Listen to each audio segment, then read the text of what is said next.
Good morning, all.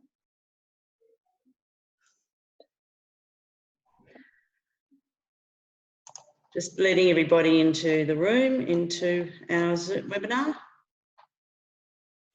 Just give me a couple of seconds, I'll get them on, everybody on. And that one, I think everybody is here, what I can tell. Hello, everybody. Welcome to our first in our webinar series, the Work Health and Safety Bill. This is presented by the Assistant Secretary of Unions WA, Owen Whittle. I think everybody's entered, so hopefully we can move on. Just if you can take time just to test your camera and sound if you need to. You can right-click on the mic icon down the bottom there, and same with the camera icon, okay, if you need to. Just gives us a bit of time. Your mics will be muted throughout the webinar just so everyone can hear the presenter. You have a choice to use your camera by clicking it on or off. And you'll notice the chat box icon down the bottom there.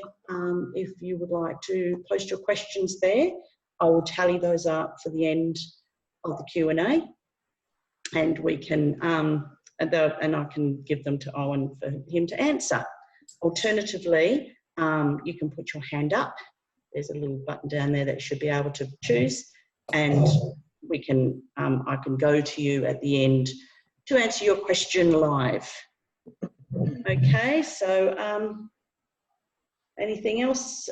Just be respectful of others. If you're using your camera, just check your background for distractions. You know, children, cute pets, they're okay, cute pets. Okay, I'll hand that over to Owen now. All right. That's the next person in. Thanks. Okay, Owen, you good? I'm good. Thanks for the intro, and I think there might be a few people not on mute, so if you can just mute yourselves, that would be great. Firstly, I'd just like to acknowledge the traditional owners of the land of which we're meeting in our dispersed manner, and acknowledge elders past and present and emerging. In a moment, I'll throw up some slides, and when I do that, I'll just check with everyone to make sure that's working, that they can see them. I'll also just apologise from the outset. This is the first time we've done this, so there's technical issues or something gets lost. Please be a little patient as we work through some of those issues. I will assume you can all hear me fine. Can I just get thumbs up from anyone that it's all work? Yep. Okay. Thank you so much. So bear with me while I just use my iPad to throw up some slides. Cool. There we go. I'll assume that's kind of working for people.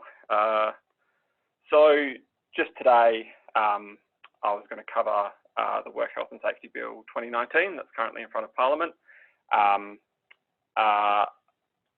There are a lot of things I'll talk about, and then there's a lot of things I won't talk about as well, I suppose. The bill is very broad. It makes quite significant changes both to the National Model Act, but also some quite significant changes to our current Act. So while I'll touch on some of those, by no means take it as exhaustive, because you know, we'll be here for 2 days if I was to run through each little change and then every little bits and pieces that's going on. Most definitely what I won't talk about is how it relates to the resources industry or major hazard facilities. Again, they'd be webinars in themselves. I'm going to kind of stay general and relate to general industry. Also, what I won't touch on is the work health and safety regulations. There is obviously some very substantial changes in the regulations. They're not drafted yet, so it's kind of hard for us to be able to introduce what some of those changes will be.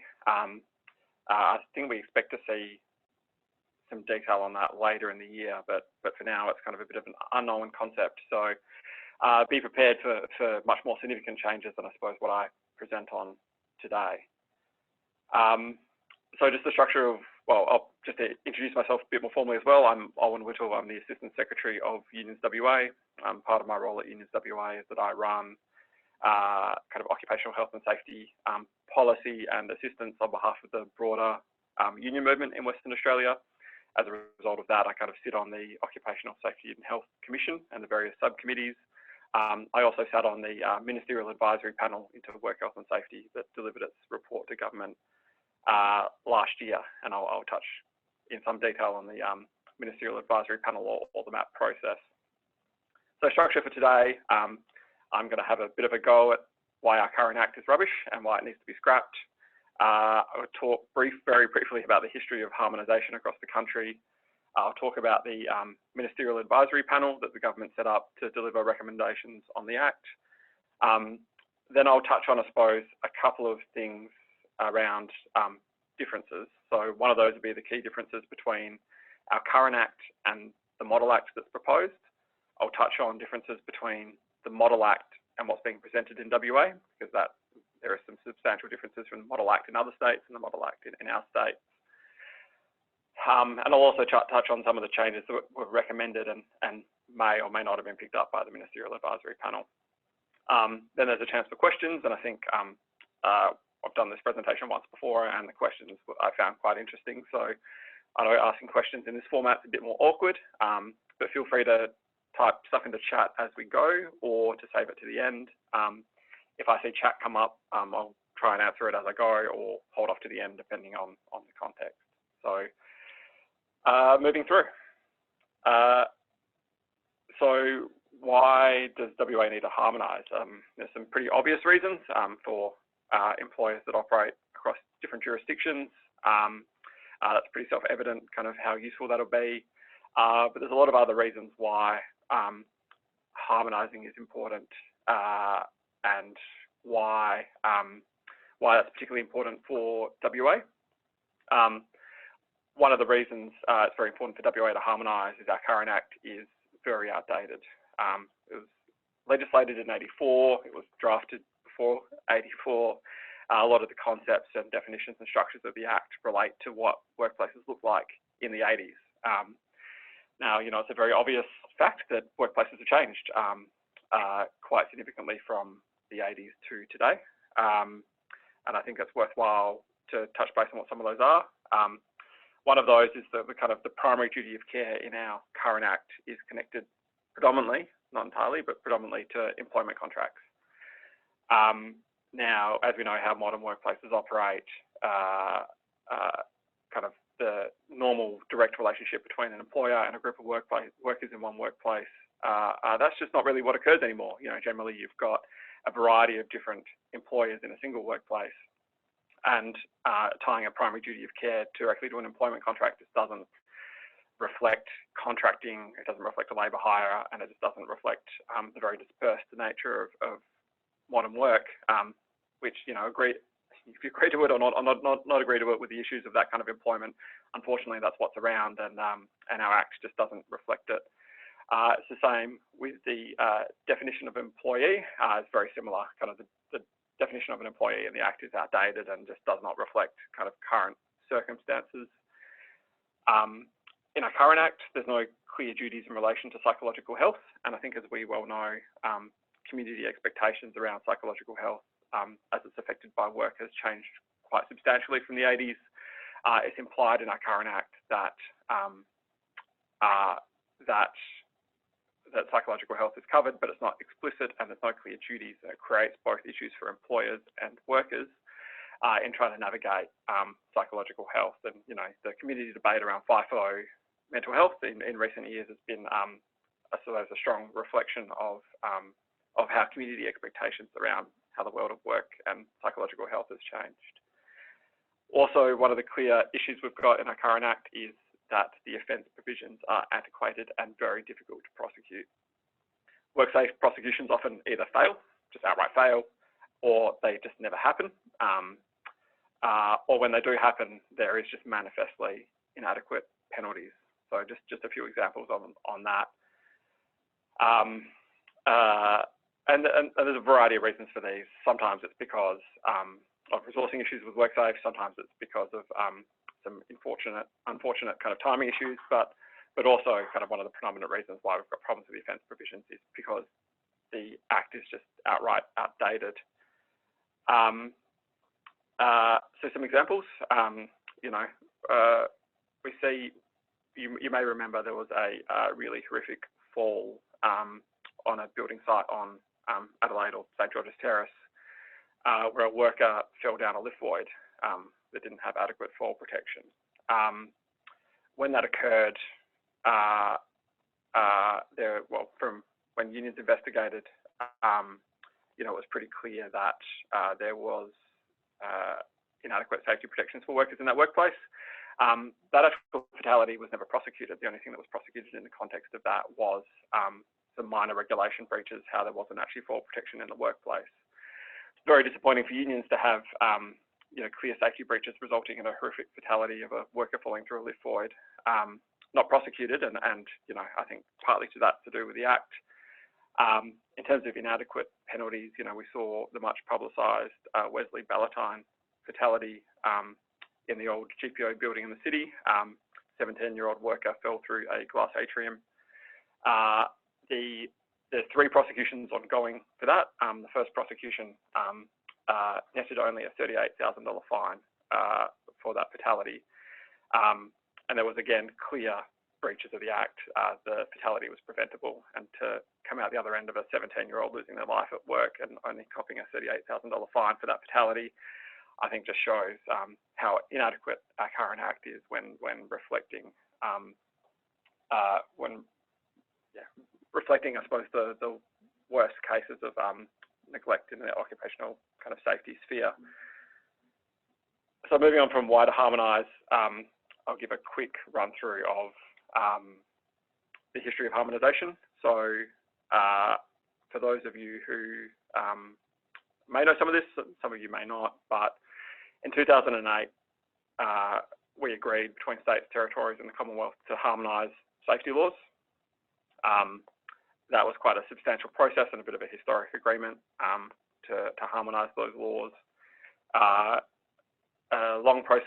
was a long process to draft a set of laws. When that occurred between 2011 and 13, all jurisdictions and New Zealand harmonised except for Victoria and WA. So there was a process for us to do it at that time, but I believe the Gallop government lost office in that period, and then that was placed on pause when that happened. 2014, the Barnett government released a version of the Work Health and Safety Act, which they called a Green Bill. That essentially went nowhere. There was consultation done on it. There was never really any finalisation out the other end of consultation. I think it just kind of lay dormant for quite some time until the McGowan government in 2017 announced a ministerial advisory panel into work health and safety. I'll come to the map in a few minutes. The map then had recommendations. In November 2019, a bill was introduced into Parliament, and in February 2020, that bill went through Parliament and was introduced to the Legislative Council. So it's a very quick run through of the harmonisation history. It's probably worth noting that Victoria is likely never to harmonise. WA is probably going to be the last state to harmonise through this whole process. And I think, speaking from a union perspective, this is probably one of the few times I could comment jointly on behalf of industry and unions, but there is substantial harmonisation fatigue in Western Australia, given that we're on to the 3rd round of trying to do this in WA. And I think we're all looking forward to moving on from talking about harmonisation and starting to talk about some other pressing safety issues. So the government announced an advisory panel. That advisory panel was myself from Unions WA, and then a representative from the CCI, one from the Chamber of Minerals and Energy, and one from government, along with Simon Millman, who's a member of the lower house, who also attended on behalf of government. Approximately 6 months of meetings, looking at the structure, WA context, and making recommendations on how a WA Act should look like. You have a total of 44 recommendations, most of which were picked up by government, but not all, and I'll come to those. So the map made a series of recommendations, I suppose, to deviate from the model laws and to kind of insert some WA specific and other kind of WA context into the Model Act, but also to, I suppose, find areas of which the one advantage to being last on this is that we can plug some gaps that have proven to be problematic in other states and to fix those issues. So again, there was 44 recommendations. I'm picking up on a very small handful here, and I'll pick up on maybe some of them later as they get kind of amalgamated into the other changes. A very significant recommendation, and one that unions are very supportive of, is a new duty of care in the Act for providers of safety services, advice or products.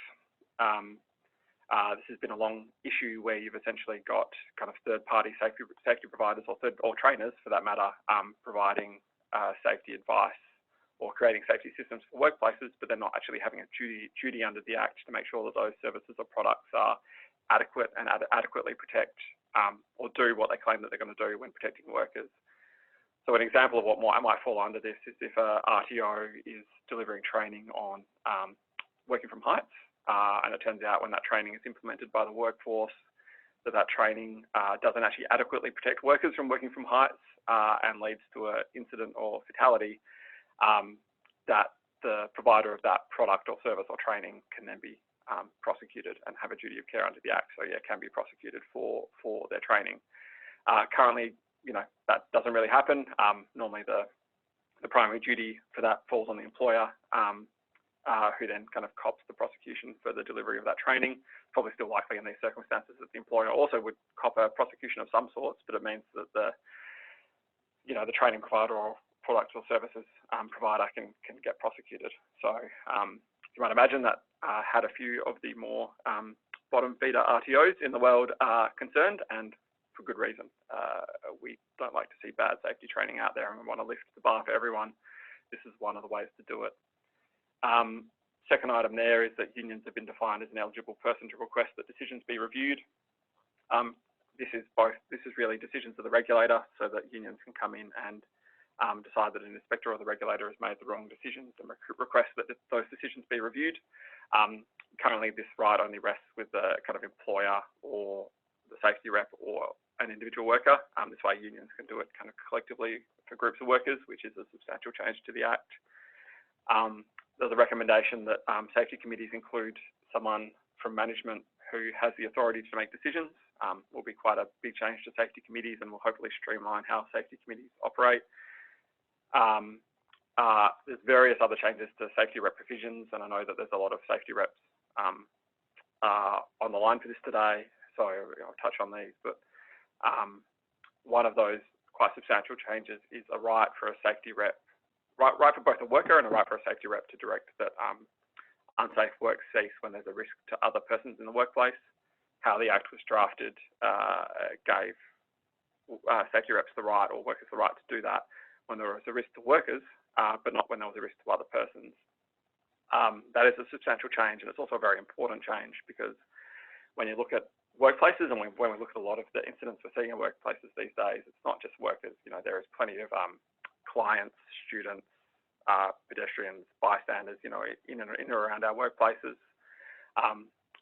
Much of the violence, occupational violence that we see these days directed at people in health or education, isn't coming from co-workers or the like. It's coming from other people in the workplace, and often it's directed towards other people in the workplace before it is directed to the workers.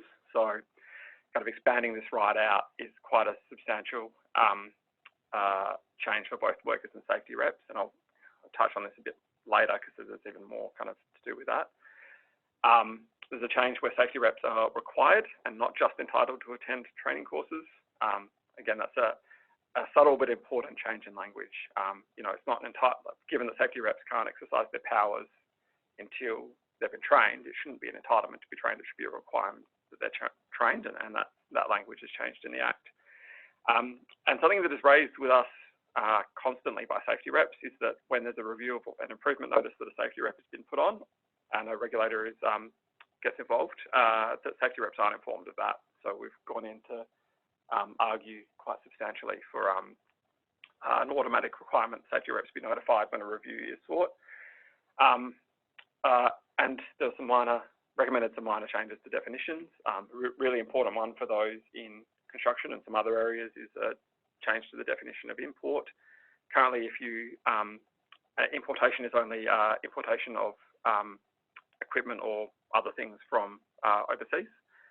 So if you imported something into South Australia and it sat in a warehouse and then was driven across the border into WA, often that's not captured as importation. So this amendment of the definition includes import to include import from another state and territory. It's quite important because we're seeing a lot of materials that contain asbestos coming into this country and into the state, and then you know, just making sure that there's some appropriate definitions here means that it'll assist the regulator, but will also assist unions in terms of tracking back and going after the right people for, you know, importing either things containing asbestos or also to there's a lot of non-compliant or non-conforming building products coming into the country or the state, and it's, you know, really important. You know, you just think about what happened at Grenfell with the cladding in the UK, and it's really important we've got the ability to be really strong on the importation of materials. So those were some of the changes recommended for the Model Act. I will now just touch on some of the key differences between our current State Act and what's being proposed. Most of the key changes really centre around definitions that are quite broad and definitely change things quite considerably. One of the really important ones, the definition of an employer, is replaced by a person conducting a business or undertaking. It's a bit of a word salad at PCBU, but it's a really important change. So, you know, PCBU can be a whole variety of things. You know, corporation, partnership, sole traders, unincorporated associations, and the like. So a bit broader than just what an employer can be. In the Act, the words business or undertaking aren't really defined. And that's kind of important because, you know, we want to make sure that as workplaces change or as structures of employment change, that you've got a definition that can keep up with it and adapt with it as it goes. So, you know, when you look at something like business, you know, it's pretty straightforward. You understand what business is. But when you look at the word undertaking, you know, there is some guidance around what that means, and I think what Safe Work Australia has published around guidance means that you know, an undertaking may have the element of an organisation, system, or continuity, but are usually not profit-making or commercial in nature. So it's quite a really broad definition that's going to capture a lot more kind of groups into what a PCBU is, and so will mean that, you know, duty of cares are appropriately kind of taken care of in the workplace. Also, what the change to a PCBU means, and this is something that has worked very well in other states, and we are very much looking forward to it being implemented in WA, is that in this case that all PCBUs will owe a duty of care in the workplace. So, so instead of having this idea where the duties are connected predominantly by an employment contract, you're going to have this idea where all PCBUs owe a duty of care to everyone in the workplace, regardless kind of employer status. Now, you know, that'll change a bit given on the direct relationship with a worker with those PCBUs, but it also just means that that everyone is appropriately covered by everyone else working in the workplace, and that there's no kind of contracting out of responsibilities, or there's no kind of handballing your responsibilities up and down a contracting chain, or that, you know, a labour hire company trying to pretend they don't owe duties to a worker either sent into a workplace, or either a workplace trying to pretend that they don't owe duties to a labour hire contractor sent into their workplace. All of that kind of gets sorted out with this definition of a PCBU, and it is for good reason a very important change. I'm sure there might be some questions about that later, so feel free to get on to me about that. The definition of an employee is replaced by a worker. Again, you know, you think of an employee, you think of an employment contractor, like an employment contract, kind of tying an employee to somebody, whereas the definition of a worker is far broader. So, and a worker is someone who carries out any work in any capacity. You know, so it can be an employee, a contractor, a subcontractor, ABN holder, outworker, you know, student getting work experience, volunteer, which I'll come to in a second. So it all kind of gets rolled into this definition that's really important. It is a lot broader, but it's again gets rid of this idea that the employment contract kind of is how work operates these days, and that's certainly not the case. Big changes to by implementing officer and due diligence provisions. There are substantial duties placed on officers in the Act to carry out due diligence to make sure their businesses are free of hazards and they protect workers. the definition of an officer is essentially tied to the Corporations Act, so it's quite a well understood term. But again, putting officers and offence provisions for officers into the Act is a big change, and it's something that doesn't currently exist at the moment. Volunteers will be covered by the new Act. That is something that kind of currently doesn't occur. This is a pretty major change.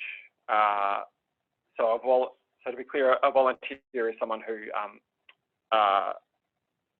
kind of undertake work for an organisation without being paid a wage or salary.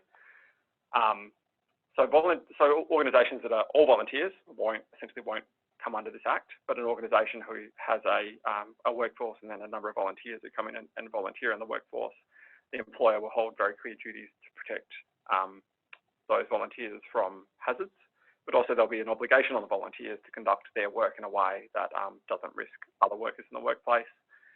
It's a very important change. So volunteers being in the workplace obviously deserve protection but also should be carrying out their work safely. So we're very happy for this change. It has created a lot of angst in some areas. However, the experience of the implementation of this in other states is that the fear mongering of what might happen when this occurs doesn't come out to play, and that it's actually just a common sense thing and people get on and do their jobs, which is great. I'll skip over enforceable undertakings. I actually think I've been talking too long and want to keep this moving on. I can come back to that if anyone's interested. And then just given the nature of changes of employee to worker and employer to PCBU, it does really change what's expected of consultation throughout the Act. So again, more people have to be involved in consultation. Safety reps are expected to always be consulted, but with varying levels of contracting change and stuff, the consultation mechanisms are substantially different and something that we're looking forward to. Now, changes for safety reps from the OSH to the WHS, there is some minor and some substantial changes. Terms are extended to 3 years from 2 to 3. You have the right to elect deputy representatives in your workplace. Many workplaces may choose to do that, most won't. I think we would just recommend, instead of electing deputy reps, that you just elect more reps. But in some workplaces, deputy reps might be a useful addition and something that people might choose to do. Now, quite substantially, the really big change is that safety reps under the Model Act have the right to direct the unsafe work cease once they've been trained. That's a very substantial change to what's currently the case. So that's, but it's also an important change because you can think of a lot of industries where there's imminent risks, and having a well-trained safety rep being able to come in and direct the work cease is an important change. Again, it's something in the past that there's been a bit of fear-mongering about, but however, I think when it's been implemented, it's actually worked quite well in other states, and it saves lives. So we're very excited to see safety reps have the right to direct the work cease. There's a million other minor changes, but again, it would take me a day to kind of go through those. Now, just to dwell on, and Joe, we'll definitely send the slides out. That's something that we'll do. Changes. Now, I'm going to talk about changes to both our current laws and the model laws. So a bunch of these changes will be unique to Western Australia and aren't in model laws in other states. These are really the parts of the Model Act, or these are the parts of the Act in Parliament at the moment that I suppose are the most contentious parts. Industrial manslaughter, I suppose it's been something that's been in the media quite substantially in recent times. There's 2 classes of industrial manslaughter in the Act. First class, 20 years imprisonment, $10 million fine for the PCBU, or $5 million for an individual. Class B has lesser penalties, and Class B is a simple offence. So there's a lot of talk, there's a lot of fear-mongering around what industrial manslaughter means and will implement. I think ultimately, I think it's worth reflecting that the thresholds for industrial manslaughter are very high, rightfully as they should be when you're talking about 20 years imprisonment and $5 million fines for individuals. But essentially, there's 5 key elements to be found guilty of the Class A offence for industrial manslaughter. And I'll just quickly run through those because it'll really show you, I suppose, why there's a high bar. The first is that the person must have engaged in conduct or an omission that causes the death of an individual. The conduct was a failure of that person to comply with their duties. The person engaged in the conduct knowing that the conduct was likely to cause death of an individual, and the person still carried out that conduct in disregard of the likelihood of death. So that is a substantial bar to meet, that those criteria must be satisfied before someone's found guilty. But I would say in Western Australia that we've had fatalities where those have been the case. I touched on a few earlier around some falls from heights. We continue to have falls from heights fatalities in Western Australia. And these are, like, falls from heights isn't some new novel safety issue we're grappling with these days. It is something that is well understood, and the controls around protecting workers who work from heights is very simple and cost effective to implement, yet still we see again and again workers falling from heights and dying in workplaces that just simply don't have fall protection. So, you know, you look at the Wesley Ballantyne case where he fell through a glass atrium. There was some speculation around that the workers on that site were given harnesses to work at height in that workplace, but weren't given a place to hook those harnesses onto as they worked. So, you know, if you start running through some of these things, you know, you start to see fatalities in Western Australia where people deserve to be prosecuted for industrial manslaughter, and we are very strong supporters of these provisions. If there's questions on how that might operate, I'm happy to answer it towards the end. There's two other quite substantial changes to the enforcement provisions in the Act. One is that we'll be the first state to introduce a prohibition on insuring against penalties in the Act.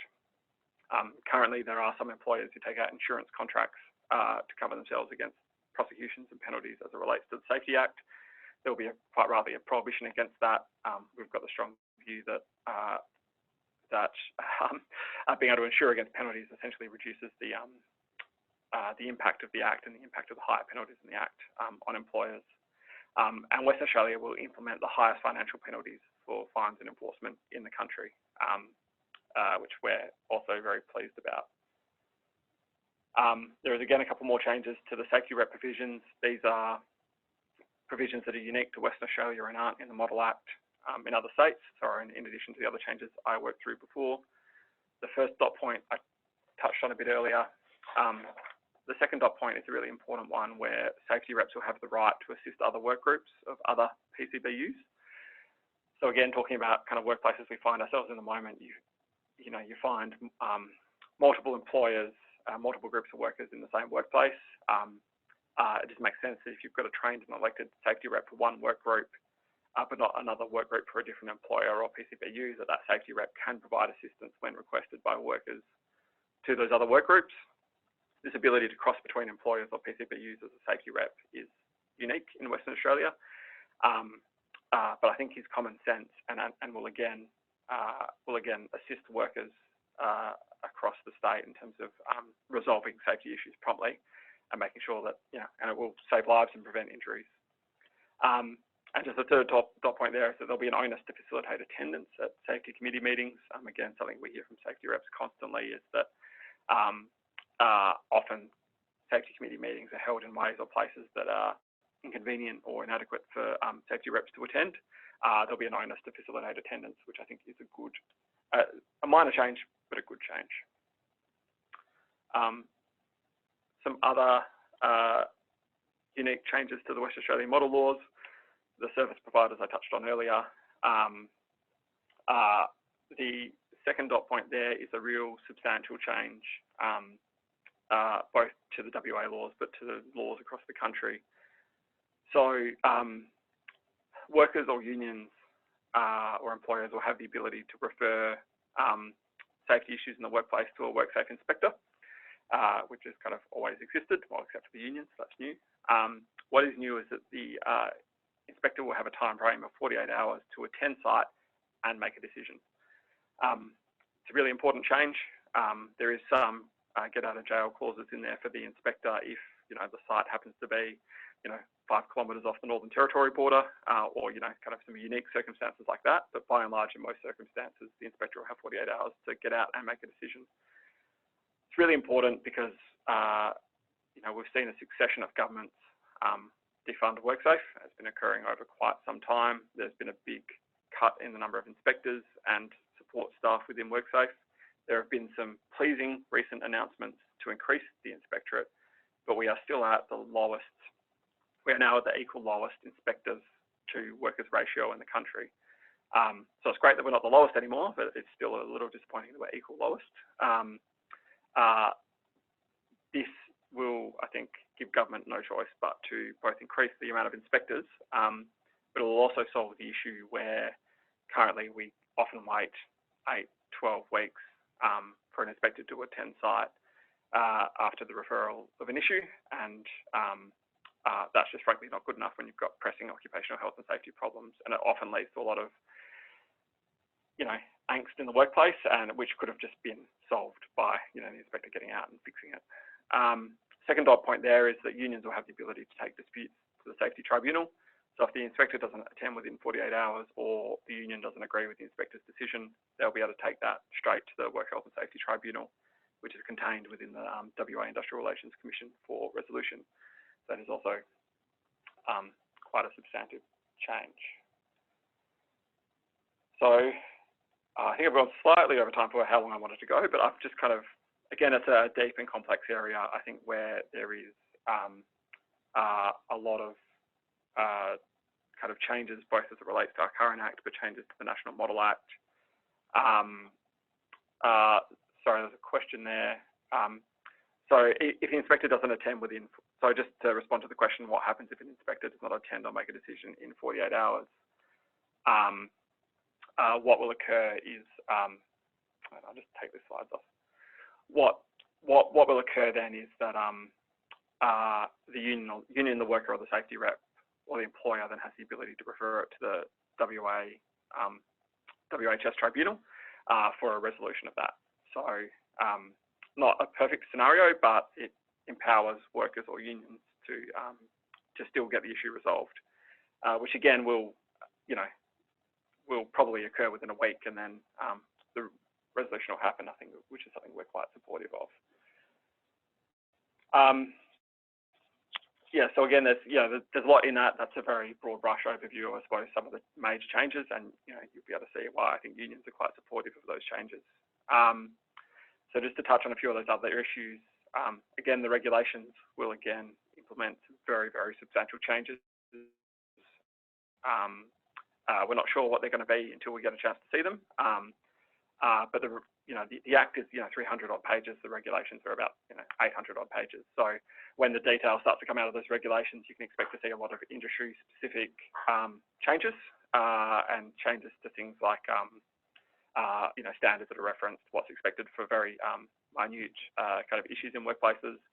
Hopefully see some substantial changes around health monitoring in workplaces to reflect the kind of outbreak of silicosis we've seen in recent times, and a range of other things. So we are looking forward to seeing a lot more on those regulations, but it's kind of hard for me to kind of give an overview of it. Just to touch base on the parliamentary process, which is occurring at the moment. So it's now in front of the upper house of Parliament. In order for it to pass the upper house of Parliament, it needs support of either the Liberals, the Nationals, or One Nation. So those, government's doing those negotiations at the moment. When it went through the lower house of Parliament, it passed without, it passed through without anyone voting against the substantive bill, but there was a lot of debate around industrial manslaughter, and there was some debate around the definition of officer as it refers to the public sector, and there was some debate around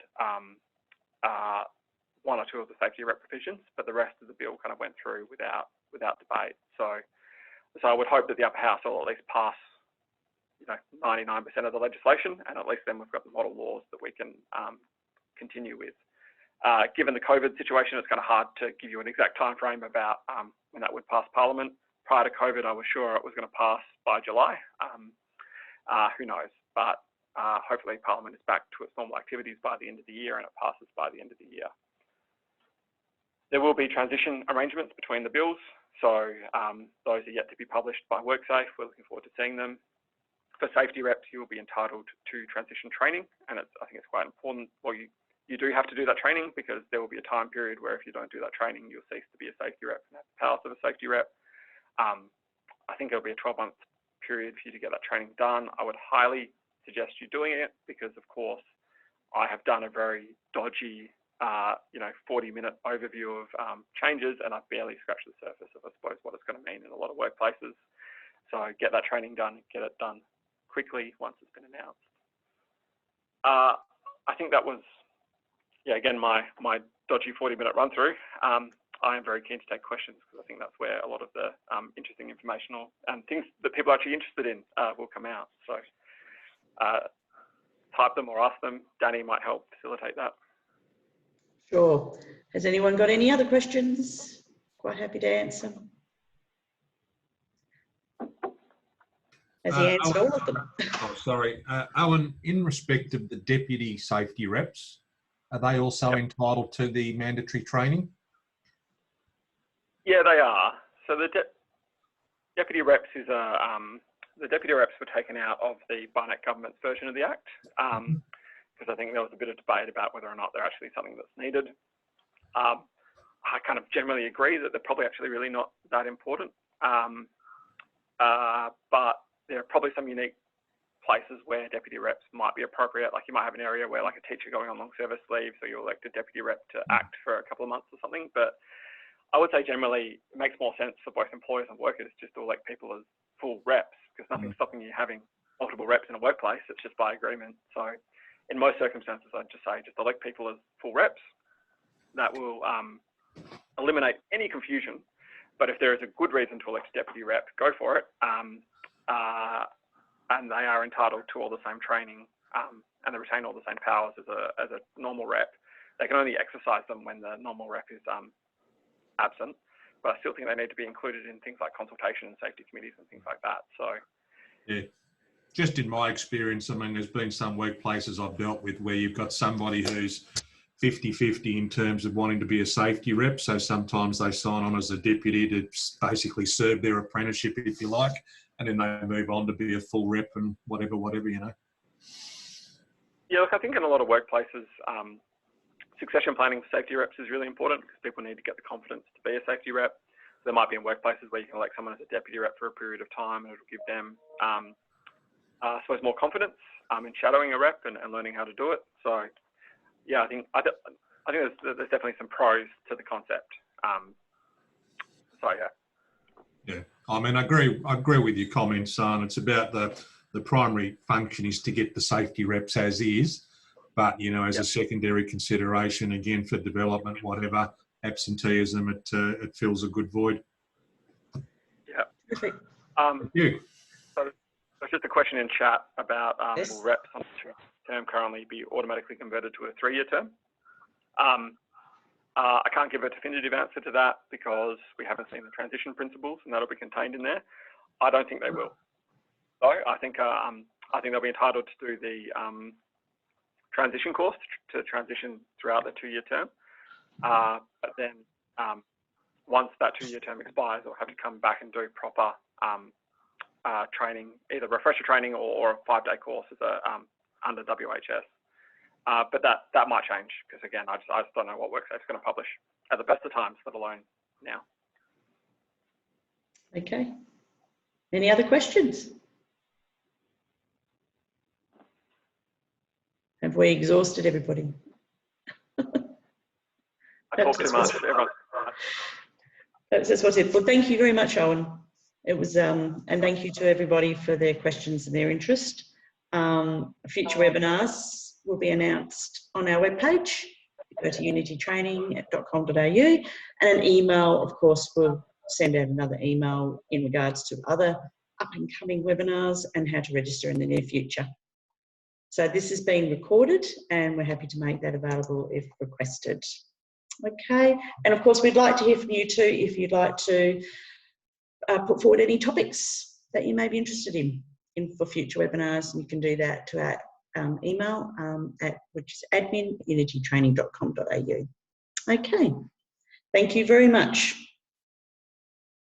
Okay, you've got a question or you're clapping? Clapping, thank you. Well done, Owen. Terrific. Thank you very much. Thanks everyone. Thanks for coming in.